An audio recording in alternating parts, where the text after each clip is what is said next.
बघा बघा लाडक्या बहिणीनो बघा, अजिबात येऊ नका आजच्या दिवस. आमचा कामन, भिवंडी, चिंचोटी, मनोरपर्यंत, नायगाव स्टेशनपर्यंत रस्ता जाम आहे. लाडक्या बहिणीचे झाले हाल, ना सरकारला राहिला ताल. ते नितीन गडकरी नुसतं लाखो लाखो करोडचा रस्ता बनवितात. अरे भिवंडी रोडला या, एक दिवशी या बघा, या काय हालत आहे लोकांची. एक तर लोकांना नोकऱ्या नाही मिळत, तर तुम्ही लोकांचा हाल, शाळेच्या मुलांचा हाल, या बघा किती लोक बघा.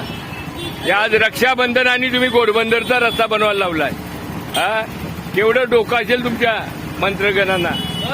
अजिबात अक्कल नाही झाल्यानं. देखो क्या हालत आहे, देखो. लोक शिव्या घालतात, शिव्या तुम्हाला, पण तुम्हाला त्याचा काय नाही फरक पडणार. तुम्हाला ती सवय पडले. रोज ते वार्ताहर लोकांना पण काय नाही, पैसे दिले का गपचूप बसतात. हा सगळं विकला गेला अख्खा भारत देश. गरिबांचं तुम्हाला काय नाही पडलं. या चिंचोटी रोडचं तर काहीच नाही. चोरसुटे वाडा भिवंडी रोड कसा आहे बघा. जरा फेऱ्या मारा, जा कलेक्टर, जिल्हाधिकारी, तहसीलदार यांना घेऊन फिरा, तेव्हा समजेल काय हो कशी परिस्थिती आहे. हा मग काय हालत आहे लाडक्या बहिणीची. काय मग काय बघू आता, हे बघा काय हाल. लाडक्या बहिणी